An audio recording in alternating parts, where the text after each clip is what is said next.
Bismillahirrahmanirrahim. Assalamualaikum warahmatullahi wabarakatuh. Waalaikumsalam warahmatullahi wabarakatuh. Alhamdulillahirabbil alamin. Asyhadu alla ilaha illallah wa asyhadu anna Muhammadan abduhu wa rasuluh. Rabbis rahli sadri wa yassirli amri wahlul 'uqdatam min lisani yafqahu qauli. Amma ba'd. Segala puji bagi Allah Subhanahu wa taala atas segala nikmatnya hingga pada hari ini kita bersama masih dipertemukan dengan bulan penuh keberkahan, yaitu bulan suci Ramadan. Semoga saja nikmat dari Allah ini mampu kita syukuri bersama. Kepada seluruh pemirsa Temanggung TV dimanapun berada, dan kepada ibu-ibu jamaah yang telah hadir di Studio 2 Temanggung TV yang dirahmati oleh Allah Subhanahu wa taala. Hari ini kita kembali bertemu dengan acara kebanggaan kita bersama, yaitu Mutiara Ramadan. Baik, dalam Mutiara Ramadan episode kali ini kita kehadiran narasumber yang sudah tidak asing lagi bagi kita, yaitu beliau Ibu Eni Erawati SPD. Namun sebelum saya menyapa beliau, tentunya kita ingin menyapa ibunda-ibunda yang telah hadir di Studio 2 Temanggung TV. Untuk itu kami berikan kesempatan kepada jamaah di sayap kanan untuk memperkenalkan diri. Silahkan. Perkenalkan, kami dari pimpinan cabang Aisyah Parakat mengucapkan selamat menunaikan ibadah puasa Ramadan. Wassalamualaikum. Assalamualaikum warahmatullahi wabarakatuh. Waalaikumsalam warahmatullahi wabarakatuh. Baik, semangat sekali, dan tentunya kita juga akan memberikan kesempatan kepada ibunda-ibunda di sayap kiri. Untuk itu kami berikan waktu untuk memperkenalkan diri. Assalamualaikum warahmatullahi wabarakatuh. Waalaikumsalam warahmatullahi wabarakatuh.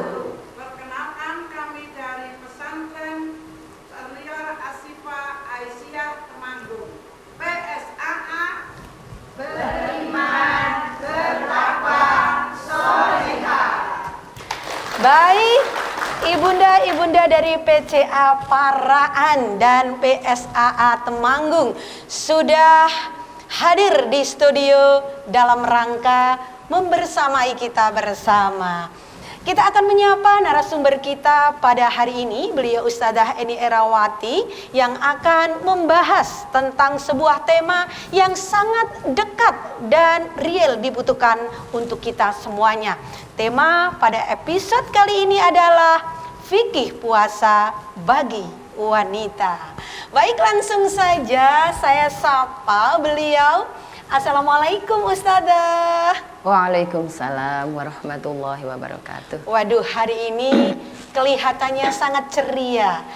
Diperlihatkan dari kostumnya yang ungu, ini kelihatannya sangat bahagia sekali. Sehat Ustadzah? Alhamdulillah. Lancar puasanya? Insya Allah lancar. Alhamdulillah. Baik Ustadzah, untuk keberapa kali kita sudah bertemu di satu acara yang luar biasa ini. Ustadzah ingin menyampaikan fikih bagi perempuan dalam menjalankan ibadah puasa. Tentunya ini adalah hal yang mendasar Ustadzah untuk kita ketahui. Karena sesungguhnya sebuah ibadah tanpa dilandasi sebuah ilmu akan menjadi kesia-siaan. Untuk itu langsung saja Ustadzah, waktu kami berikan untuk penjelasannya. Silahkan. Bismillahirrahmanirrahim. Assalamualaikum warahmatullahi wabarakatuh. Waalaikumsalam warahmatullahi Innal hamdalillahi nahmaduhu wa nasta'inuhu wa nastaghfiruh wa na'udzu billahi min syururi anfusina wa sayyiati a'malina. May yahdihillahu fala mudhillalah wa may yudlil fala hadiyalah. Asyhadu an la ilaha illallah wahdahu la syarikalah wa asyhadu anna Muhammadan abduhu wa rasuluh. La nabiyya wa la rasula ba'dah. Qala Allah Ta'ala fil Qur'anil Karim, a'udzu billahi minasyaitonir rajim. Bismillahirrahmanirrahim. Ya ayyuhalladzina amanu taqullaha wal tanzur nafsum ma qaddamat lighad wattaqullaha innallaha khabirum bima ta'malun. Ya ayyuhalladzina amanu kutiba alaikumus siyamu kama kutiba alal ladzina min qablikum la'allakum tattaqun. Ibu-ibu, para pemirsa di studio Temanggung TV yang berbahagia dan insya Allah dirahmati Allah. Juga para pemirsa Temanggung TV dimanapun berada, yang semoga dirahmati Allah Subhanahu wa Ta'ala, serta tak lupa host kita pada saat ini Ibunda Yayu yang solihah insya Allah. Ibu-ibu yang berbahagia dan para pemirsa Temanggung TV dimanapun berada, pada kesempatan kali ini kami ingin menyampaikan tentang fikih puasa. Pada bulan Ramadan 1447 Hijriah ini, alhamdulillah kita sudah berada di mungkin beberapa hari ya, pertengahan Ramadan sepertinya kita ini. Ini kita masih dalam suasana Ramadan. Alhamdulillah kita syukuri. Kita masih diberikan kesempatan oleh Allah untuk bertemu dengan Ramadan kali ini. Dan kesempatan ini kita ingin mengkaji, menambah ilmu tentang fikih puasa. Walaupun fikih puasa ini mungkin sering kita dengarkan di pengajian-pengajian, akan tetapi kadang ada hal-hal yang mungkin tidak tersinggung di situ karena membahasnya secara umum. Nah, ini kita khususkan untuk wanita. Ya, sebetulnya nanti kita bahas umum, tapi untuk detail tentang yang berhubungan khusus dengan wanita nanti akan kita bahas juga. Demikian ibu-ibu yang kira-kira akan kami sampaikan. Yang pertama yaitu tentang puasa. Definisinya apa sih puasa itu? Puasa itu saya kira ibu-ibu sudah tahu semua ini yang ada di studio. Puasa itu menahan diri, menahan nafsu, baik makan, minum, syahwat, dan hal-hal lain yang membatalkan puasa. Dari mulai kapan? Dari terbit fajar, yaitu waktu subuh, azan subuh, sampai matahari terbenam. Yang ini mungkin berbeda dengan puasa sebelum Nabi Muhammad menerima wahyu, wahyu tentang puasa itu berbeda, gitu. Sehingga dalam hal ini perlu kita bahas juga bahwasanya kita di dalam menjalankan ibadah puasa ini sesuai syariat Nabi Muhammad itu mulai dari fajar sampai matahari terbenam lillahi ta'ala, ikhlas karena Allah Subhanahu wa Ta'ala. Baik Ustadzah Eni Irawati, kalau tadi disampaikan bahwa kita berpuasa harus sesuai dengan syariat yang diterima oleh Rasulullah Muhammad SAW, berarti ada syariat puasa-puasa yang sebelumnya diterima oleh Nabi Muhammad. Ada keberbedaan syariat antara puasa yang dijalani sekarang dengan mungkin puasa yang umat-umat terdahulu. Baik, mungkin ini akan kita bahas di segmen berikutnya. Kita akan berhenti sejenak dan tetap setia di acara kebanggaan kita bersama, yaitu Mutiara Ramadan.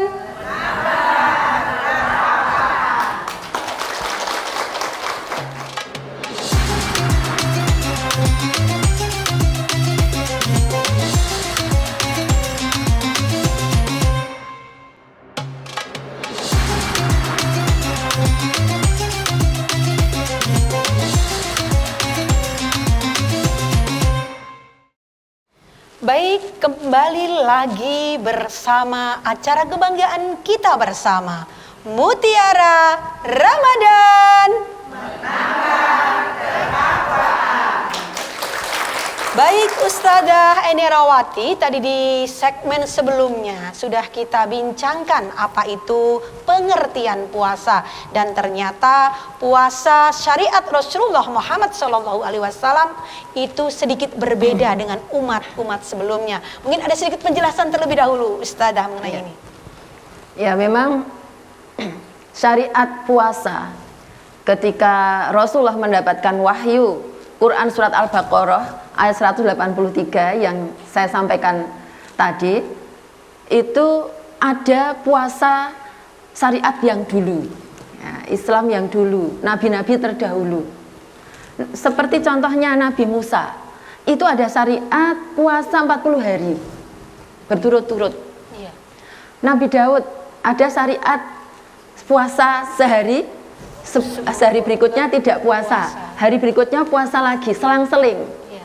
Nah itu kalau menurut telaah para ilmuwan, puasa paling presisi itu adalah puasanya Nabi Daud.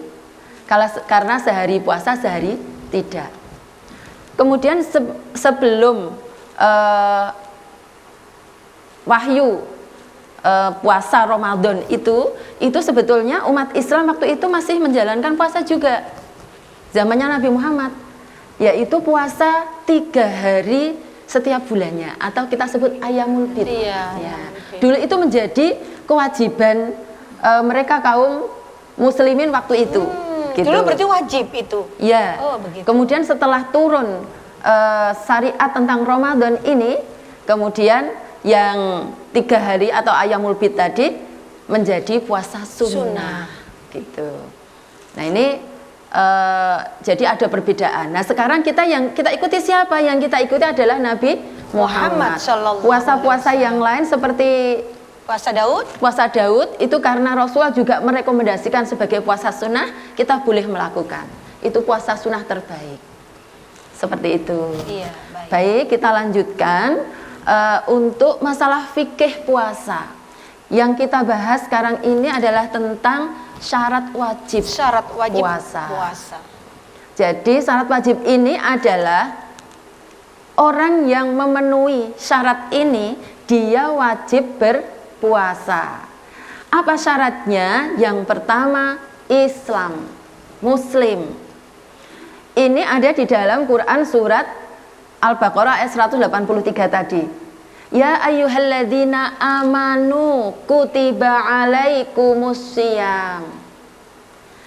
Wahai orang-orang yang beriman. Beriman itu yang muslim, yang mukmin. Jadi syarat pertamanya beriman. Kutiba alaikumussyiyam, diwajibkan kepada kalian. Kalian siapa? Kalian orang-orang muslim untuk berpuasa. Nah, maka syarat wajib yang pertama yaitu muslim atau mukmin. Nah, kemudian mungkin dalam keseharian kita mungkin ada masalah. Begini, misalnya seseorang itu non muslim tadinya. Kemudian mu'alaf, dia masuk Islam.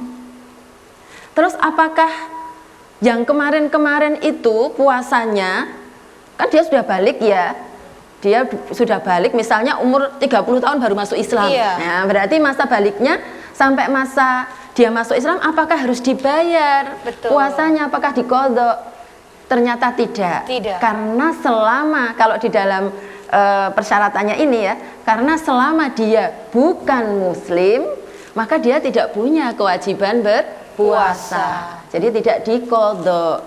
Tetapi apabila ada seorang muslim, kemudian suatu saat dia murtad, terus misalnya murtadnya 5 tahun, terus berikutnya dia masuk Islam lagi, maka ketika selama murtad itu 5 tahun, berarti dia harus mengqadha puasa Ramadan, iya, selama 5 tahun itu. Nah, ini ternyata berat seperti itu, iya. Ini syarat wajib ya yang pertama. Kemudian yang kedua adalah balik. dan berakal. Balik, tahu nggih Bu? Cirinya haid apa? Apa Bu? Cirinya balik. Cirinya betul, cirinya balik. Nggih. Cirinya balik napa Bu? Iya, wanita, kalau wanita haid sudah mendapatkan haid. Kalau laki-laki Mimpi basah. sudah mimpi basah, ya. Sudah pernah mimpi basah. Tetapi bisa juga kita memakai patokan umur. Karena mungkin ada anak yang haidnya tertunda. Betul. Sudah SMA baru haid. Apakah dia berkewajiban puasanya ketika SMA? Enggak. Tidak. Ya kita ambil rata-rata saja. Kalau rata-rata anak-anak sebayanya kebanyakan haidnya kok umur 10 tahun, berarti dia umur 10 tahun walaupun belum haid, dia diwajibkan Sudah berpuasa. termasuk akil balik walaupun belum ada Iya. ciri fisik haid. Ya, karena balik itu ada sisi fisiologisnya yaitu haid Betul. dan mimpi basah, Betul. tapi ada juga sisi akalnya. Betul. Ya, kalau dia berakal bisa diajak rembugan musyawarah ngoten nggih. Nah, itu berarti dia sudah balik. Karena ada kasus Ibu, saya punya teman itu sampai dewasa sampai kuliah itu tidak pernah mendapatkan haid. Betul. Nah, jadi itu tetap jatah waktu baliknya itu sekitar umur 10 tahun. Kemudian harus berakal. Iya. Ada yang balik tapi dia agak berakal. Kurang ya, mungkin kalau kita katakan secara harian di masyarakat kita ora waras ngoten nggih. Mboten waras. Nah, itu juga tidak berkewajiban untuk berpuasa. Nah, itu di dalam hadisnya Rasulullah menyampaikan demikian. Ada 3 golongan yang tidak dicatat amalnya, yaitu yang pertama orang yang tidur sampai dia terbangun. Ya, jadi selama tidur tidak dicatat. Yang kedua, anak-anak sampai dia balik. Jadi kalau sudah balik baru dicatat amalnya. Kemudian orang yang tidak sadar atau majnun. Majnun itu apa? Gila sampai dia sadar. Nah, jadi selama dia gila tidak ada kewajiban untuk berpuasa. Nah, itu Ibu-ibu. Tetapi kalau tidur tetap berkewajiban berpuasa. Mengganti. Karena tidur itu iya. hanya sebentar. Betul. Jadi kita tidur kan hanya sejam 2 jam gitu. Iya. Padahal puasanya berjam-jam gitu. Nah, jadi ini kalau orang yang berpuasa dia tidur tidak batal, puasanya tidak batal. Bahkan kita katakan, boleh kita andaikan kalau argo di taksi itu ya, kalau kita sudah tercatat puasa walaupun kita tidur, pahala puasanya itu tetap jalan terus, Tetap kayak mengalir, argo gitu, dia tetap iya. mengalir seperti itu. Itu syarat wajib yang kedua. Syarat wajib yang ketiga adalah tidak mendapatkan haid atau nifas. Jadi nifas dan haid itu adalah penghalang. Di dalam syariat dikatakan penghalang atau mani'. Nah, ini tidak diperbolehkan untuk berpuasa. Justru ketika haid dia berpuasa itu malah dosa. Gitu. Jadi tidak usah berpuasa nggih ibu-ibu yang pada waktu itu sudah keluar darah haid. Kemudian yang keempat adalah ada kemampuan untuk berpuasa. Apakah ada yang tidak mampu? Ada. Kapan itu? Yaitu misalnya orang itu sakit. Sakit yang sampai tidak kuat untuk berpuasa. Maka dia tidak wajib untuk berpuasa. Kemudian mungkin wanita yang hamil atau menyusui, dia tidak kuat untuk melakukan puasa, maka boleh tidak berpuasa.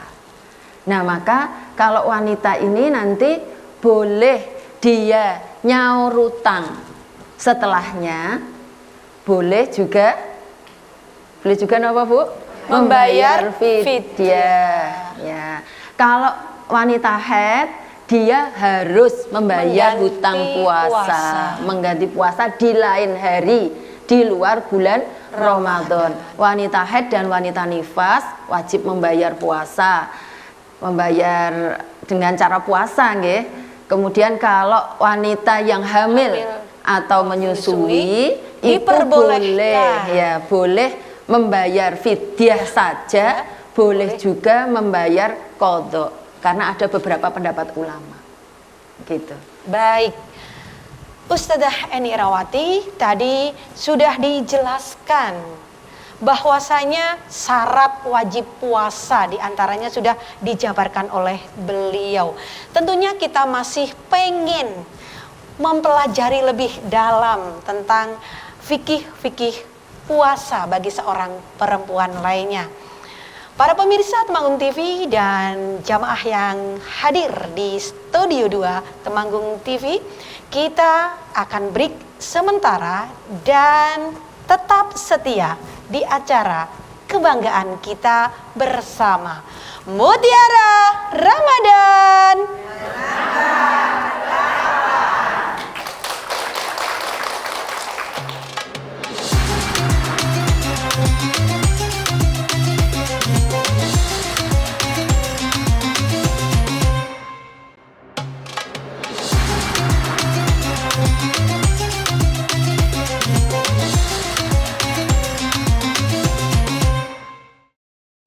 Baik, kembali lagi di acara kebanggaan kita bersama Mutiara Ramadan.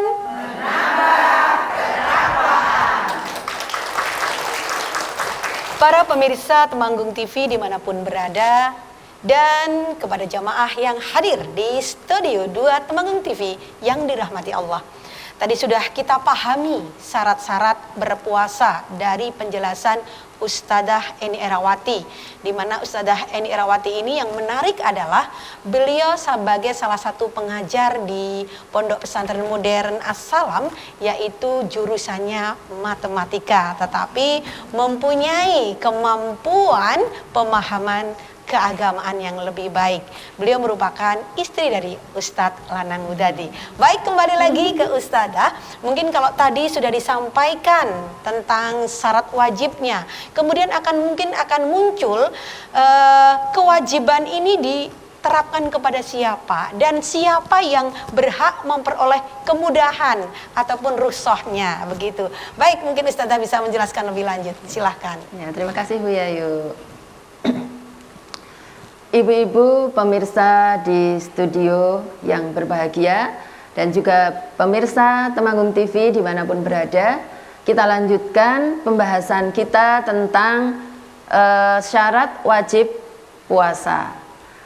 Nah, berkaitan dengan kemampuan tadi, ternyata ada sebagian dari kaum muslimin yang dinyatakan tidak mampu, sehingga dia mendapatkan rukhsah atau keringanan di dalam menjalankan ibadah puasa.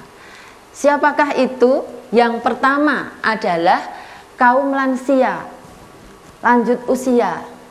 Ini lansia ini tidak berdasarkan umur ya, tidak berdasarkan umur untuk menerima rukhsah, enggak, tapi berdasarkan kekuatannya.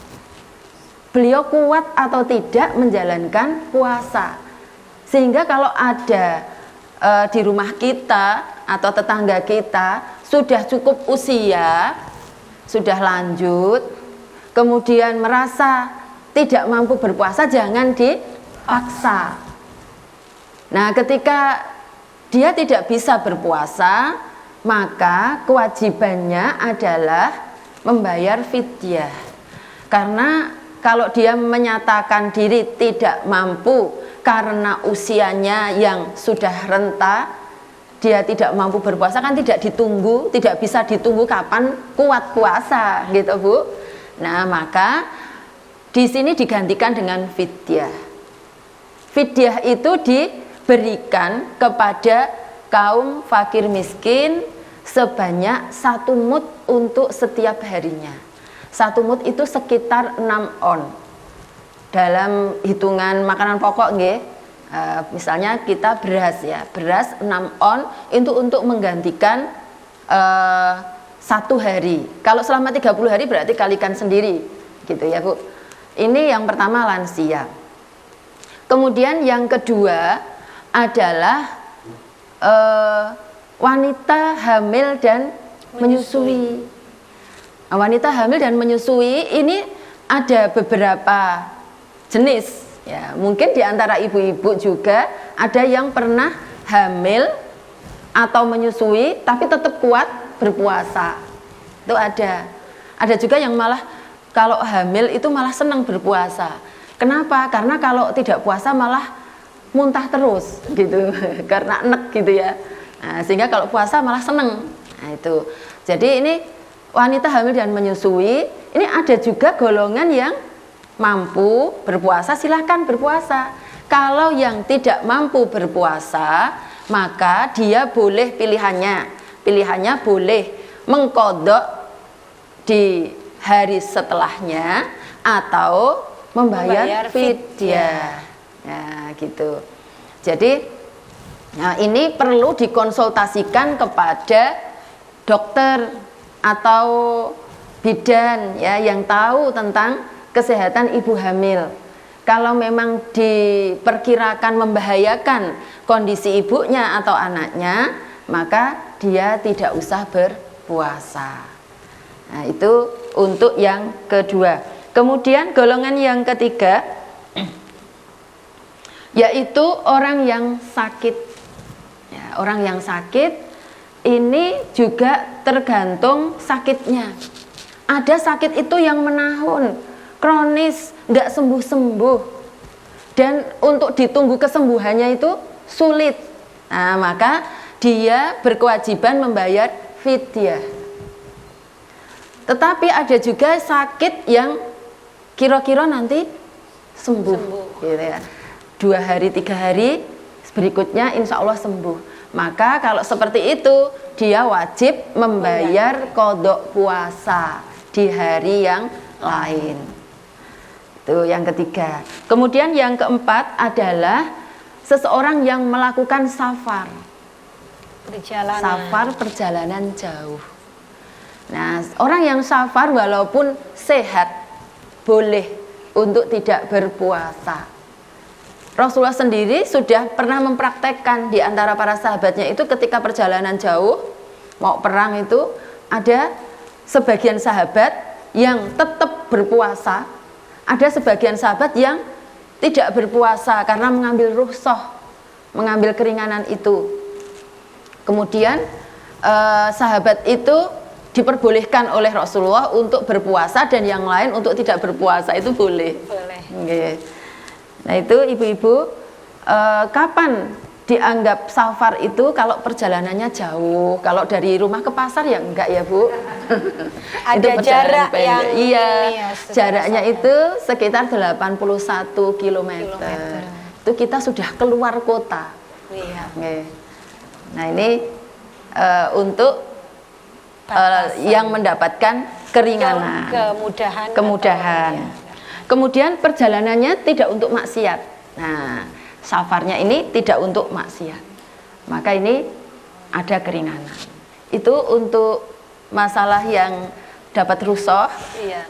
Kemudian mungkin bisa kita lanjutkan pembatal puasa. Oh betul, setelah kita melaksanakan ibadah puasa tentunya ada hal-hal yang harus kita berhati-hati agar puasa kita ini tetap bisa dihitung sebagai puasa yang sempurna.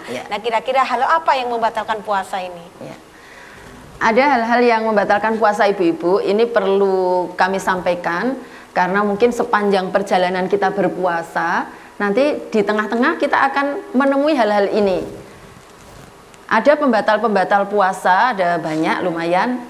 Yang pertama yaitu yang jelas ceto, welo-welo.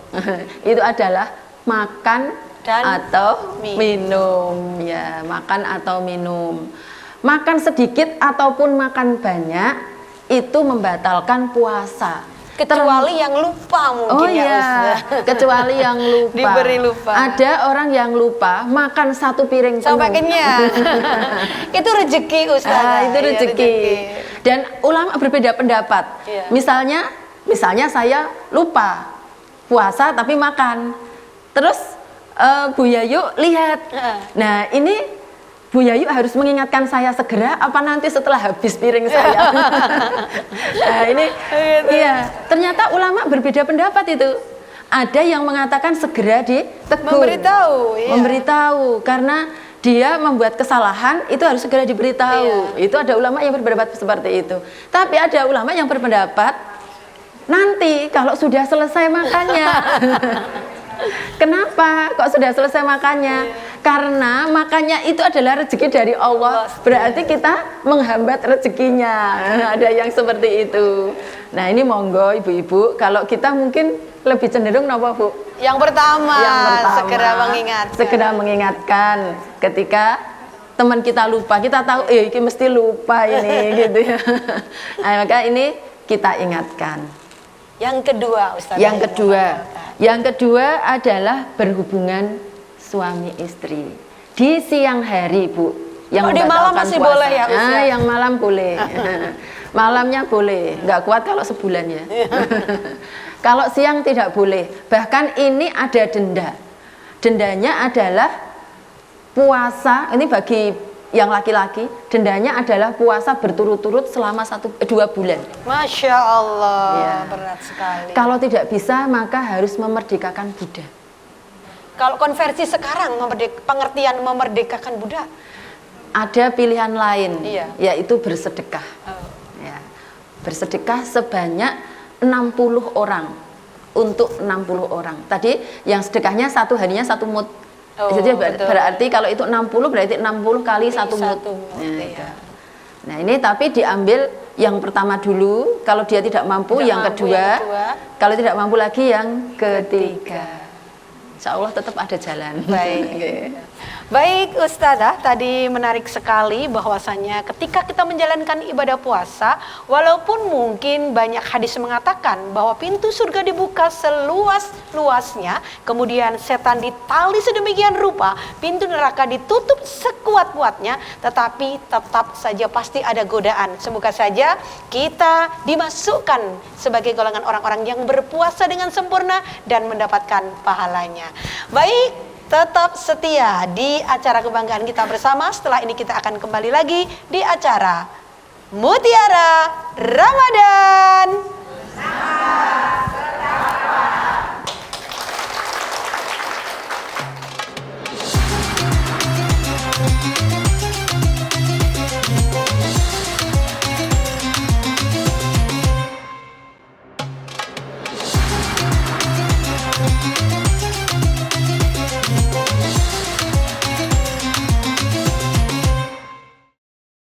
Baik, kembali lagi dalam acara kebanggaan kita bersama Ramadan Mutiara Ramadan.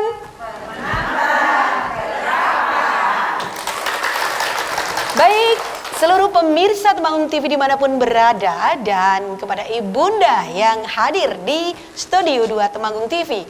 Tadi sudah dijelaskan ada beberapa hal yang membatalkan puasa ataupun hal-hal yang membuat puasa kita menjadi tidak berpahala, bahkan ada dosa ataupun ada denda. Kita akan lanjutkan kembali. Baik Ustaz, selanjutnya nomor 3 yang membatalkan puasa itu apa?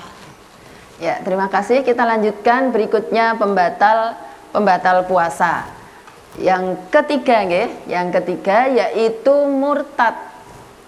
Seseorang yang berpuasa kemudian di tengah dia murtad keluar dari Islam, otomatis puasanya batal. Gitu. Kemudian yang keempat yaitu haid atau nifas. Jadi kita dalam menjalankan dari pagi itu ya sudah berniat puasa, ternyata siangnya atau sorenya keluar darah haid. Waduh, gelo nih. Gelo banget. Saya pernah Ustazah, kurang beberapa detik. Jadi sebelum nging itu sudah mendapatkan rezeki, Masya Allah gitu ya. Ya ini kita ibu-ibu jangan gelo.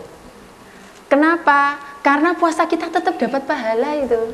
Tapi tetap Walaupun harus belum full, mengganti. Iya, Tetap harus tapi mengganti. tetap harus mengganti hari itu karena belum full 1 hari. Kalau pahalanya jangan khawatir tidak nyasar ke orang lain. Kita tetap dapat pahala. Itu untuk haid. Iya. Kemudian seandainya kita haidnya itu selesai, haidnya selesai pada fajar, sebelum fajar sudah selesai haidnya. Kemudian kita karena keburu mau sahur, kita sahur dulu, terus mandinya setelah sahur, bahkan mungkin setelah adzan subuh itu boleh. Diperbolehkan, asal darahnya itu Sudah. keluarnya sebelum fajar. Iya.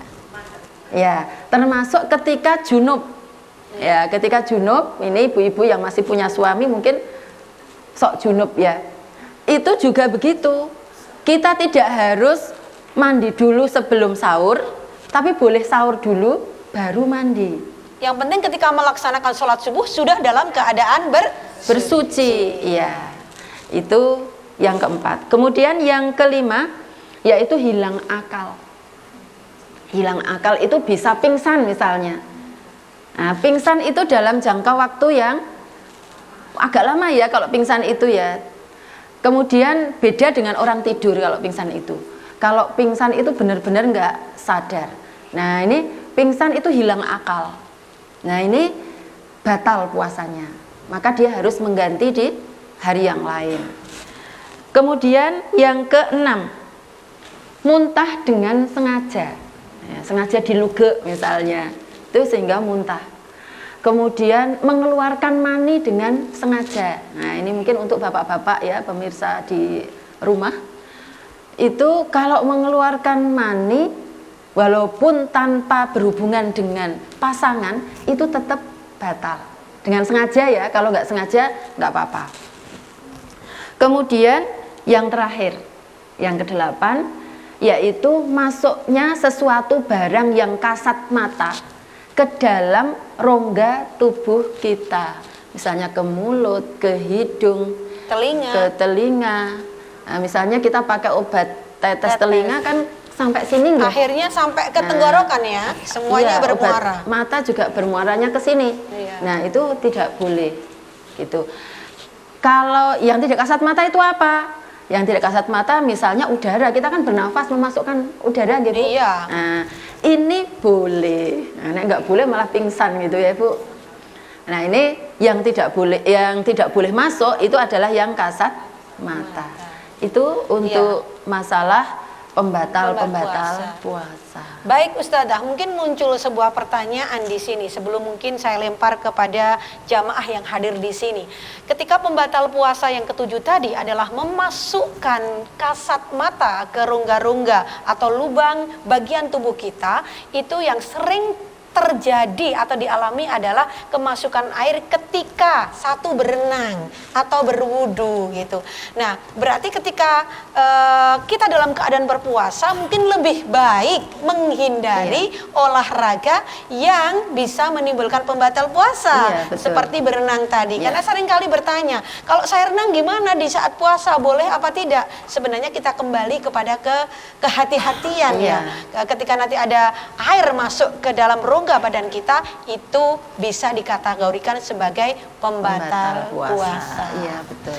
Baik, ibu-ibu jamaah yang ada di studio Temanggung TV, saatnya kita akan melempar pertanyaan dari uraian tentang fikih puasa bagi wanita. Tentunya ini merupakan hal-hal yang menarik bagi kita. Bagaimana kita belajar berpuasa dengan cara yang benar, bagaimana kita menjalani puasa sesuai dengan syariat Nabi Muhammad SAW. Untuk itu saya berikan waktu pertama kali kesempatan kepada jamaah dari PSAA. Adakah yang mau bertanya? Aduh, luar biasa semangatnya. Namun kita berikan kesempatan yang pertama kepada, silakan Ibunda Muslihah untuk bertanya. Terima kasih. Assalamualaikum warahmatullahi wabarakatuh. Waalaikumsalam warahmatullahi wabarakatuh.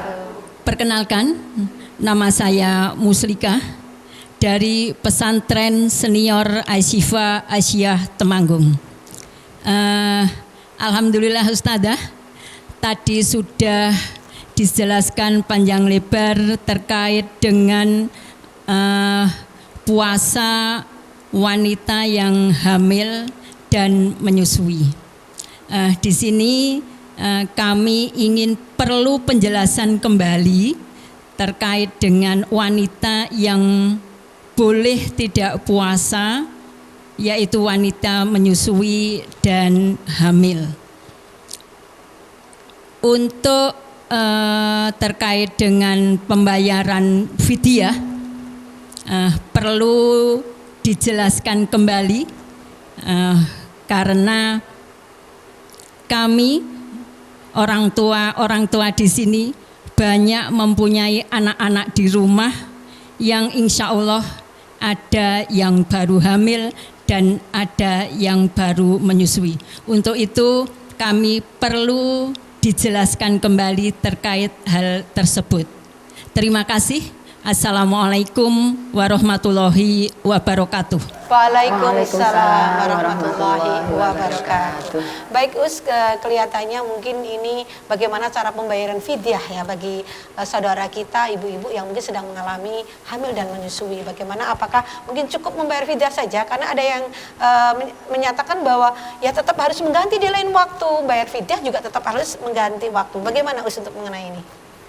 Ya, terima kasih atas pertanyaannya dari PSAA. Ini untuk wanita yang hamil atau menyusui, itu memang perlu kejelasan secara medis kepada ahli. Apakah dia memang tidak sanggup berpuasa atau berbahaya untuk janinnya atau berbahaya untuk dirinya atau tidak. Nah, kalau sudah ada pernyataan hasil konsultasinya itu ternyata ibu sebaiknya tidak usah berpuasa, misalnya seperti itu, berarti dia tidak usah puasa. Nah, ketika tidak berpuasa itu otomatis dia harus mengganti. Nah, menggantinya itu memang ulama ada dua pendapat. Yang pertama, dia tetap mengganti pada hari lain setelah Ramadan itu. Ya, selain bulan Ramadan menggantinya sampai bulan Sya'ban tahun itu gitu. Kemudian bisa juga menggunakan fidyah. Sebetulnya 4 madhab itu mengambil yang pertama, mengambil harus mengganti dengan qadha di hari yang lain. Tetapi ada juga ulama, kalau nggak salah Imam Nawawi itu menyampaikan bahwa boleh menggunakan fidyah saja, tidak usah mengqadha. Dan ini yang diambil oleh Majelis Tarjih, yaitu mengambilnya yang kedua, yaitu yang boleh memberikan fidyah saja tanpa mengqadha. Dan ini ada dasar hadisnya, yaitu hadisnya sahih insya Allah. Nah, kemudian bagaimana cara kita membayarnya? Membayarnya boleh, misalnya sekarang tidak berpuasa, terus besok dibayar, atau nanti sorenya dibayar. Kemudian terus seperti itu ya dalam selama 30 hari. Atau boleh dikumpulkan di Ramadan itu, kemudian dibayarkan di akhir Ramadan boleh, atau hari-hari setelahnya. Yang penting jangan dibayar sebelum Ramadan, maksudnya belum dilampaui, belum dilakukan, sudah dibayar, nggak boleh. Oh, berarti harus sudah terlaksana terlebih dahulu, baru kita membayar fidyahnya. Iya, betul. Terus membayarnya pakai apa? Kalau tadi sudah kami sampaikan bahwa menurut hadis Rasulullah itu pakai makanan pokok, 1 mud dari makanan pokok, atau sekitar 6 on dari mungkin kita beras. 1 harinya itu 6 on beras. Itu pilihan pertama. Pilihan yang kedua, karena sekarang itu, ini kan fikih nggih Bu. Fikih itu akan berkembang terus sesuai dengan situasi kondisi. Iya. Kalau sekarang ini kita saja ya ibu-ibu, kita itu kadang malas masak. Terus nge-grab atau apa ya?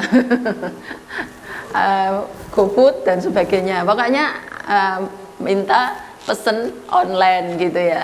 Nah, ini fikihnya pun berkembang. Boleh menggunakan makanan siap saji. Nah, misalnya nasi kotak atau nasi bungkus. Berapa yang harus diberikan? Paling tidak untuk 1 kali makan, minimal. Kalau misalnya kita merasa, lah wong aku itu biasanya makan sahur dan buka itu kan 2 kali makan. Terus tak kasih satu orang itu dikasih 2 porsi, itu juga boleh. Yang jelas minimal 1 porsi, gitu. Atau pilihan yang ketiga, Ibu, boleh menggunakan uang untuk menggantikan 1 kali makan itu. Iya. Gitu. Insya Allah jelas ya. Kalau kemarin saya dengar itu dari Basnas atau mana ya, itu menetapkan untuk 1 harinya fidyah itu 50.000. Tapi ini tidak harus, karena mungkin satu daerah dengan daerah lain akan berbeda-beda, kemampuannya berbeda.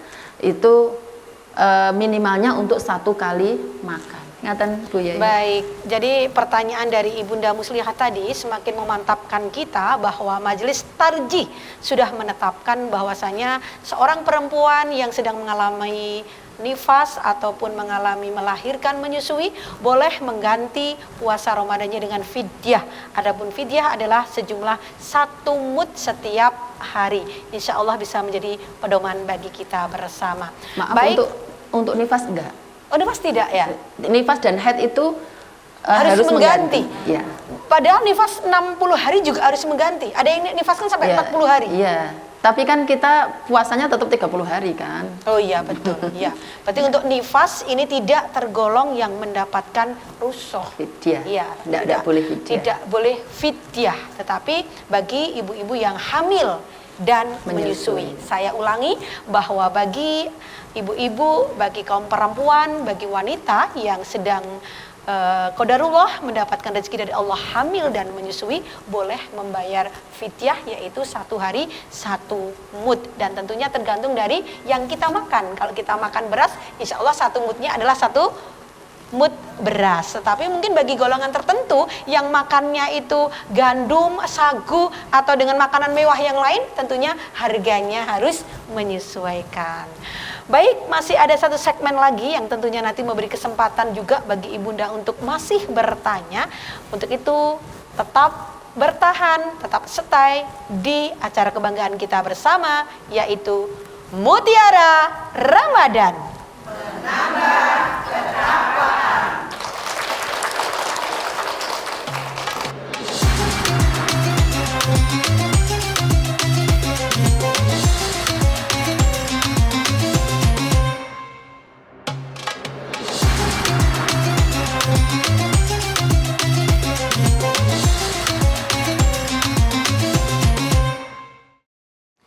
Baik, kita kembali ke acara kebanggaan kita bersama, Mutiara Ramadan.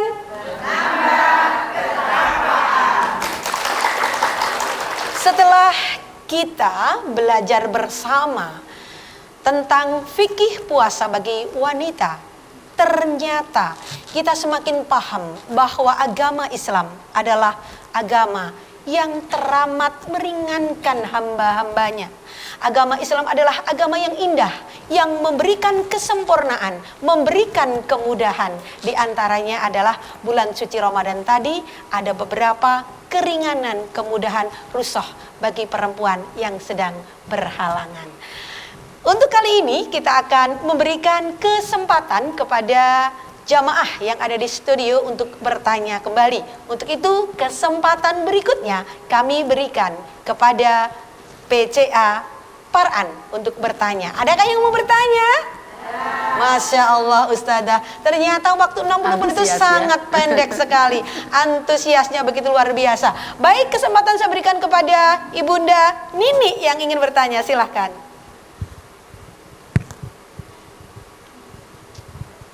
Bismillahirrahmanirrahim. Assalamualaikum warahmatullahi wabarakatuh. Waalaikumsalam warahmatullahi wabarakatuh. Terima kasih waktu yang diberikan pada saya. Saya memperkenalkan diri dulu. Nama saya lengkapnya Dri Wahyuni. Tapi karena saya sejak kecil dulu kecil terus jadi nini yang terkenal. Itu yang pertama. Kemudian yang kedua, saya mau menyampaikan sebuah pertanyaan yang merupakan sedikit masih mengganjal, meskipun tadi sudah panjang lebar dari Ibu Ustadz sudah disampaikan begitu jelasnya, tapi bagi saya ada sedikit yang perlu saya mohon untuk penjelasan. Yaitu jika kita di dalam keseharian atau masyarakat menemukan seseorang yang mestinya itu termasuk kena wajib puasa, tetapi ternyata mendapatkan perhalangan yang termasuk syar'i sehingga harus membayar qadha. Namun pada waktu akan membayar qadha ternyata beliaunya itu juga kena halangan lagi yang syar'i sehingga untuk membayar qadhanya ternyata tidak bisa, sehingga sampai beliaunya meninggal juga tetap belum bisa membayar qadha tersebut. Untuk itu kalau ada yang seperti ini terus bagaimana, dengan hormat kami mohon penjelasan dari Ibu Ustadz. Terima kasih atas penjelasannya sebelumnya dan demikian dari saya. Assalamualaikum warahmatullahi wabarakatuh. Waalaikumsalam warahmatullahi wabarakatuh. Baik Us, memang ini realita yang ada di masyarakat kita. Ada orang yang memang berhalangan berpuasa tetapi dia punya kewajiban untuk mengqadha atau mengganti. Tetapi pada kenyataannya dia diberi halangan lagi, sakit. Kemudian dia harus mengganti lagi, ternyata Allah memberikan sakit kembali. Kemudian sampai di ujung ajalnya beliau belum bisa mengqadha atau mengganti puasa. Nih bagaimana Us dengan masalah kasus seperti ini? Ya, memang untuk masalah pelaksanaan syariat ini hubungannya dengan fikih itu banyak sekali problem dan pembahasannya juga ada banyak versi dan para ulama itu juga berbeda pendapat. Ya, ada ulama yang menyatakan, ya contohnya seperti Imam Syafi'i untuk masalah ini ya, untuk masalah seseorang yang saat itu dia ada uzur tidak bisa berpuasa. Ya. Kemudian untuk mengqadha ternyata dia ada uzur lagi. Terus sampai dia meninggal. Berarti kan dia masih punya hutang. Kalau hutang uang, ahli warisnya yang harus mengganti, nggih. Tetapi kalau di sini hutang puasa, apakah juga harus diganti oleh ahli waris? Nah itu yang kadang menjadi pertanyaan kita ya ibu-ibu. Nah ternyata Imam Syafi'i ini menyampaikan pelaksanaan syariat seperti puasa itu adalah pribadi. Jadi tidak bisa digantikan oleh orang lain. Gitu. Oleh karena itu kalau kita mau menggantikan pakai fidyah. Gitu. Jadi misalnya hutangnya 10 hari, kemudian keluarganya ingin menggantikan, maka menggantikannya bukan dengan puasa tetapi dengan fidyah. Itu pendapatnya Imam Syafi'i. Tetapi ada juga pendapat Imam Nawawi. Imam Nawawi menyampaikan bahwa menggantinya sama-sama dengan puasa selama ahli warisnya itu mampu untuk melaksanakan puasa. Maka menggantinya dengan puasa tanpa fidyah, tidak usah difidyah, hanya puasa saja. Jadi monggo bagi kita atau keluarga kita atau tetangga kita yang mau menggantikan itu, tapi yang jelas tetap diganti. Cuman mau menggantinya pakai qadha puasa silahkan, pakai fidyah silahkan. Kalau fidyah mengikuti Imam Syafi'i, kalau qadha puasa mengikuti Imam Nawawi. Kalau tarjih gimana? Mengikuti Imam Nawawi. Berarti cukup dengan membayar fidyah. Enggak, yang tarjih. Yang puasa. tarjih berarti harus mengganti dengan puasa. Iya. Ahli warisnya? Iya, ahli warisnya. Itu. Monggo ibu-ibu ini fleksibel, ya mungkin disesuaikan dengan situasi kondisi. Ada keluarga yang mungkin untuk bayar fidyah malah nggak mampu, gitu. Oh betul. Tapi ada juga yang membayar puasa nggak mampu, Nah, ini monggo disesuaikan dengan situasi dan kondisi. Gitu. Baik, Masya Allah, ternyata fikih puasa bagi perempuan memang sebuah ilmu yang wajib kita kuasai, wajib kita pahami, sehingga puasa kita menjadi puasa yang sempurna, yang mendapatkan ridho dari Allah Subhanahu wa Ta'ala. Dan para pemirsa Temanggung TV dimanapun berada, juga ibunda-ibunda dari PSAA Temanggung dan dari pimpinan cabang Aisyah Parakan. Ternyata waktu 60 menit sangatlah tidak cukup untuk kita belajar fikih puasa. Semoga saja di lain kesempatan kita akan bertemu kembali dan akan membahas tentang fikih puasa bagi perempuan ini dengan lebih detail. Mohon maaf karena keterbatasan waktu, maka untuk pertemuan Mutiara Ramadan pada episode ini kita akan akhiri. Namun sebelumnya tentunya kita akan menyimak terlebih dahulu kesimpulan dari uraian yang sudah disampaikan tadi. Silahkan Ustazah untuk memberikan kesimpulan materi pada hari ini. Baik, ibu-ibu yang ada di studio maupun para pemirsa TV Temanggung yang ada di mana-mana, di rumah dan di mana-mana. Alhamdulillah, materi beberapa saat terakhir ini kita sudah selesai. Kami ingin memberikan kesimpulan, yaitu tentang peribadahan puasa kita dengan fikihnya. Kami memohon kepada semua pemirsa yang beragama Islam untuk memperhatikan puasanya. Apakah puasanya sudah sesuai dengan tuntunan yang dari tadi kita bahas itu atau belum? Terutama dalam hal ini tentang pembatal-pembatal puasa. Ini yang kadang mungkin agak terlupa gitu. Maka di sini kita perlu untuk belajar kembali, membuka kembali, merefresh ulang, buka lagi catatan kita ibu-ibu tentang ada syarat wajib, ada syarat sahnya, ada rukunnya, kemudian ada pembatal-pembatal puasa. Nah, ini perlu kita buka kembali supaya kita tidak salah di dalam menjalankan ibadah puasa ini. Eman-eman sekali ketika kita dalam menjalankan puasa ini tidak dengan ilmu, maka nanti puasanya pahalanya jadi kecil. Padahal Allah memberikan balasan ya, pahala yang besar ketika kita berpuasa Ramadan dan melaksanakan amal-amal soleh di dalamnya, di dalam bulan Ramadan itu. Allah melipat gandakan pahala kita minimal 10 kali. Minimal 10 kali. Kalau di dalam Al-Baqarah itu disampaikan bahkan 700 kali lipat. Ya, 700 kali lipat pahala kita. Nah, ini belum lagi pahala puasa. Itu Allah merahasiakan.